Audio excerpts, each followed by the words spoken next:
మూడు ముక్కలాటతో అమరావతిని గత పాలకులు నాశనం చేశారని విమర్శించారు మంత్రి నారాయణ. రియల్ ఎస్టేట్ అభివృద్ధికి చర్యలు తీసుకోవాలని సీఎం చంద్రబాబు సూచించినట్టు తెలిపారు. అందుకే రెండోసారి మళ్లీ పురపాలక శాఖ అప్పగించారని తెలిపారు. National real estate development council central zone డైరీను మంత్రి నారాయణ ఆవిష్కరించారు.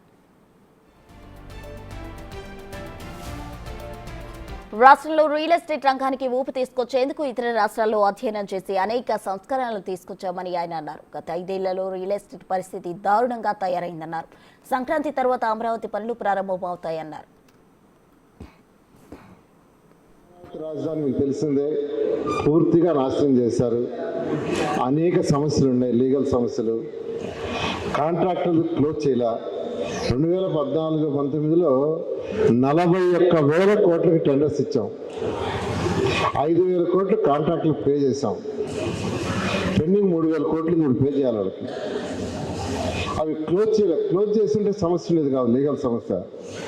వాళ్ళు క్లోజ్ చేయనందువల్ల వాళ్ళందరితో ఈ యొక్క 6 నెలలు డిస్కస్ చేసి ఎటువంటి లీగల్ ప్రాబ్లమ్స్ రాకుండా కొన్ని చట్టాలు కూడా మార్చాల్సి వస్తే అసెంబ్లీలో కూడా పెట్టి మార్చి అదంతా క్లియర్ అయిపోయింది.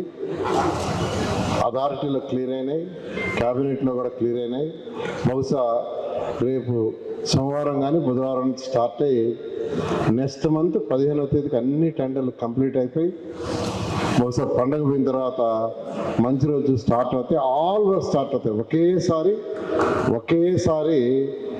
64,000 కోట్లకి స్టార్ట్ అవుతాయి ఒకేసారి.